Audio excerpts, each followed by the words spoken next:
जय श्री राम।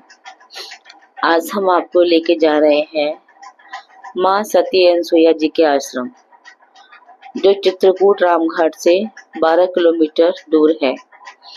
माँ सती अनसुईया के बारे में आप सभी जानते होंगे। ये महर्षि अत्रि की पत्नी थी। महर्षि अत्रि जो ब्रह्मा जी के मानस पुत्र थे। ये और सती, ये देखिए जंगल में, और सती अनसुईया दक्ष प्रजापति के 24 संतानों में से एक थी। यह आश्रम घने जंगलों में है। अभी जो आपने 2 संतों की कुटिया देखी, ये घने जंगलों में जाकर आश्रम है। ये माँ सती अनसुईया अपने पातिव्रत धर्म के लिए जानी जाती हैं, जिन्होंने अपने पतिव्रत धर्म से देवों को भी बालक रूप में बना दिया था। ये कथा तो आप सभी जानते होंगे। जब देवों ने उनकी परीक्षा लेनी चाहिए माँ सती अनसुईया की, तो ब्रह्मा विष्णु महेश तीनों को उनकी परीक्षा लेने के लिए भेजा। तो उन्होंने माँ सती से मांग की कि आप हमें स्तन दुग्धपान कराएं। ये वहाँ का बहुत प्राचीन मंदिर है। ये अत्रि मुनि जी का टाइम का ही बताया जाता है, जब वो यहाँ निवास करते थे। ये उन्हीं का ही आश्रम है। सामने अक्रूर रथ, जब श्री कृष्ण जी ने महाभारत किया था, ये वही रथ है। और ये है धर्म रथ।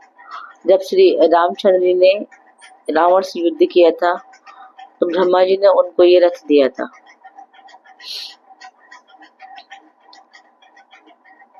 ये बहुत विशाल मंदिर है। यहाँ सभी देवी देवताओं और ऋषि मुनियों के, साध्वियों के प्रतिमा रूप में उनकी लीलाओं के दर्शन है। ये देखिए, यह सभी संत महर्षियों की लीलाएं हैं। कौन कौन से हमारे संत हुए थे, ऋषि मुनि हुए थे, उन सभी के बारे में यहाँ दर्शन कराया गया है। जब देवताओं ने उनकी परीक्षा लेने भेजा, तो माँ सती अनसुईया ने ब्रह्मा विष्णु महेश को एक शिशु रूप में बनाकर उनको अपना दुग्धपान कराकर उनको आश्रम में ही रखा। ये देखिए 56 ऋषि, जो इतने हजारों वर्ष तपस्या की कि दीमकों ने उनके शरीर को ही अपना घर बना लिया था।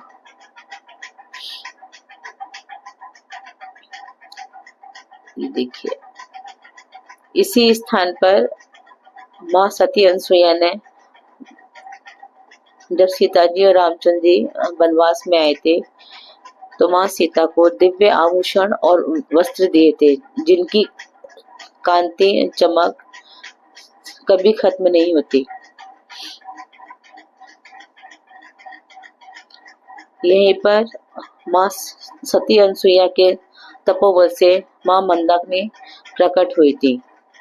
जब इस स्थान पर अकाल पड़ा था बहुत सालों तक, तो सभी क्षेत्रवासी यहाँ से चले गए थे। लेकिन ये देखिए माँ मंदाकिनी का अवतरण सती अनसुईया के तपोबल से।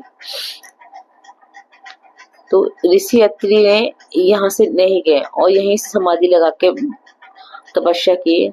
तो माँ सती अनसुईया भी यहाँ से नहीं गई और अपने पति की सेवा करती रही। बहुत वर्षों तक तपस्या करते रहे ऋषि अत्रि। देवता भी आए, उनको बोला कि आप यहाँ ना रुके, आप कहीं और निवास कर रहे हैं, यहाँ सूखा है, अकाल है। लेकिन ऋषि अत्रि यहाँ से नहीं गए। तब शिव जी ने माँ मंदाकिनी को यहाँ पर निवास करने के लिए बोला। तो माँ मंदाकिनी की मूर्ति के रूप में उनकी ऋषि अत्रि की समाधि टूटने की प्रतीक्षा कर रही थी। जब ऋषि की समाधि टूटी, तो उन्होंने जल मांगा। माँ सती अनसुईया बहुत बेबस कि मैं इतनी सूखा काल में जल कहाँ से ला कर दूं।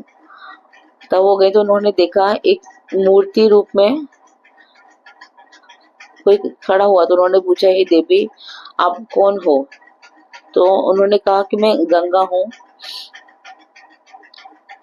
तो, तो माँ सत्यवंशी ने कहा, अगर आप गंगा हो तो मेरे पति के लिए जल दो।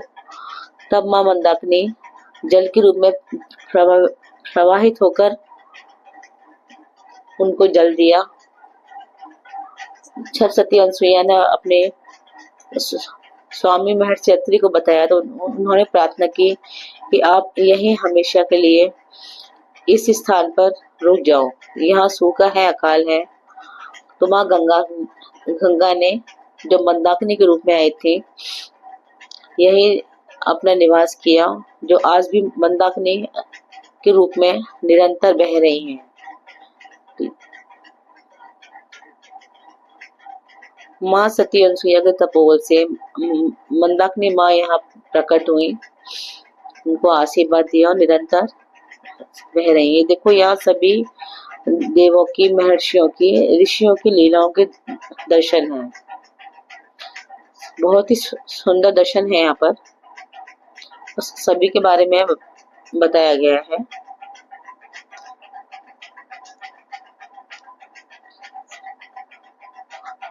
हमारे सनातन धर्म में बहुत बड़े बड़े ऋषि मुनि हुए हैं। ये देखिए, दर्शन कीजिए आप सभी।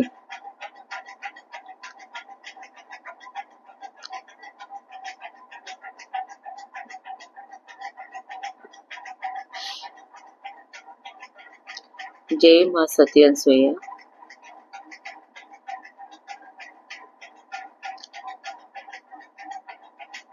यहीं पर उन्होंने माँ सीता जी को पतिव्रत धर्म का ज्ञान भी दिया था।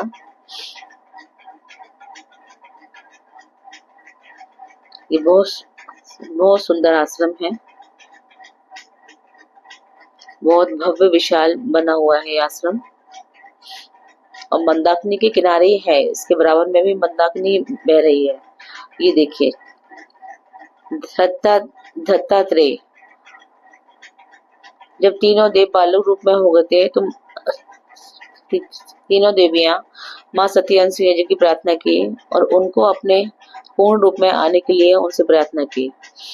तब माँ सती अनसुईया ने उनको अपने आशीर्वाद से पूर्ण रूप में त्रिदेव बनाया। तो उन त्रिदेवों ने उनको आशीर्वाद दिया, तो उनके दत्तात्रेय नाम के एक पुत्र उत्पन्न हुए।